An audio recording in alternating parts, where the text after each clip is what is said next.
No seconds on the road separating Pogacar and Vingegaard before this TT. Could Remco Evenepoel win back-to-back Week 1 TTs in the Tour de France? This was the race of truth, stage 5 from Caen to Caen, 33 Ks, pancake flat. We haven't had a TT this flat and long in the Tour de France for quite a while, probably since I've been covering the race on this YouTube channel. Just hit 300,000 subscribers as well. Thanks for asking. Remco Evenepoel was the heavy favourite, but before we've got some TT specialists who aren't in the GC, like Luke Plapp, Ivan Romeo, Eduardo Affini. Unfortunately, Filippo Ganna crashed out of the race. This was going to be his big target. It seems that the wind conditions might have changed a bit for these early starters compared to the late starters, maybe preferable for the early starters.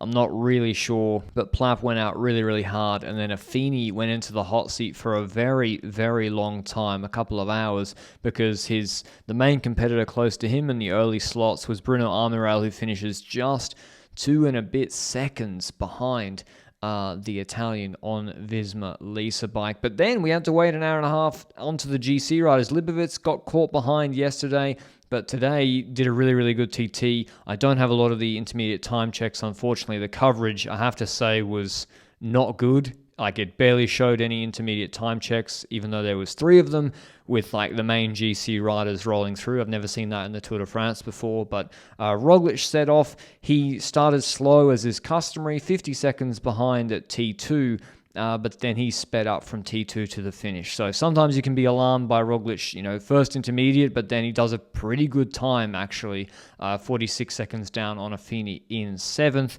And then we're on to the big guns, Remco Evenepoel. Heavy, he was really, really short favourite. Pogacar warming up, he had a bad TT in the Dauphiné. Vingegaard had a good TT there, but this is pancake flat and probably suits the absolute Watts a little bit more. You can see locking eyes on the polka dot jersey wearing Tadej Pogacar as they're about to set off. And I haven't mentioned yet Mathieu van der Poel. I mean, he's done good TTs in the past, especially in the Tour de France.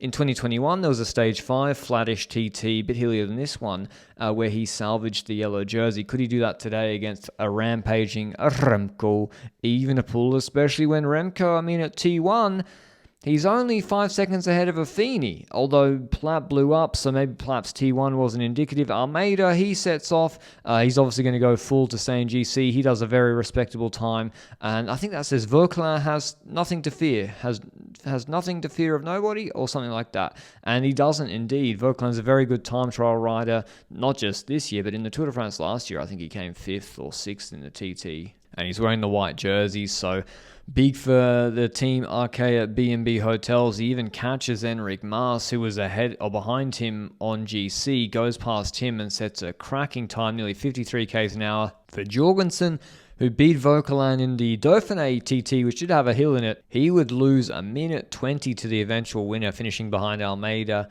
and Vauquelin. Again, they didn't show him finishing, so or really like the intermediate time checks very well. So that's all I've got of Jorgenson. But then Vingegaard setting off in the sort of the big super helmet and starting with a big gear. Tadej Pogacar looking more relaxed, less hot than the start of the Dauphiné TT. He also sets off in a big gear. And when he gets up to speed on these flat TTs, he won that stage 5 TTT, or not TTT, ITT in 2021.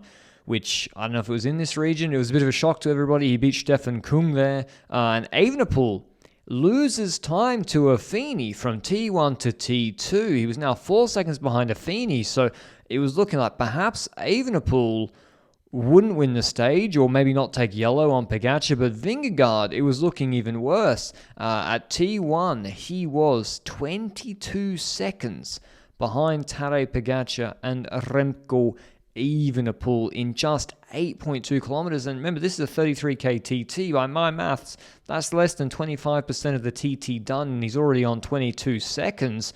And Pogacar, in terms of the general classification, was looking immediately like taking a huge gap on Vingegaard, and also not allowing Remco to go into the yellow jersey, despite every time it showed Remco his time would tick up versus Affini. But Vingegaard, it got worse. 50 seconds down at halfway through the time trial, still with about 17 minutes to go. I mean, he could be losing, or would be losing, big big time in this TT because Pogacar was holding strong. Pogacar was in fact the quickest from the halfway point to the finish, marginally quicker than Evenepoel, who Affini just has to look on and can do nothing, beats him by a big 33 seconds, the only man to go over 54 kilometers an hour average in this TT, which he was expected to dominate.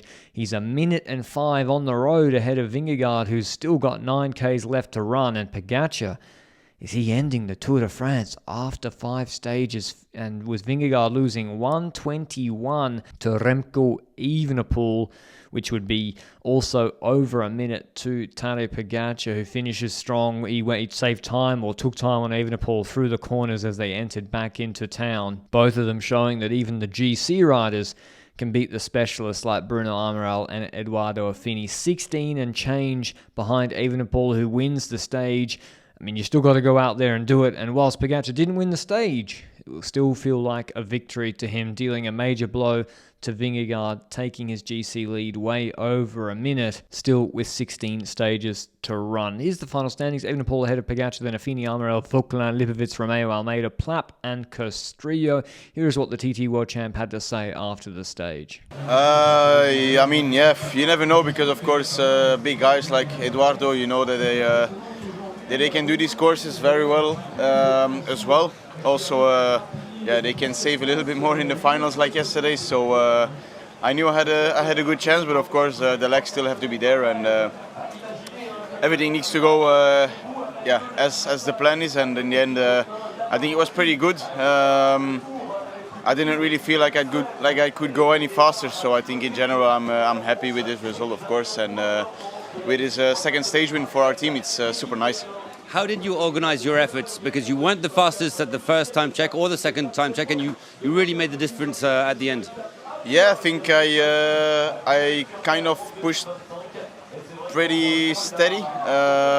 Every slightly uphill part I pushed harder than the downhills, of course, but I think my biggest my strongest point was I kept the same pace in the end as in the first 10K. So I think that really put up my pace and the speed, and I think it's also what we saw in the intermediates, that I was always going up and also still gaining time in the last 7-8 kilometers. So I think I paced it perfectly, and everything was on point, so super happy.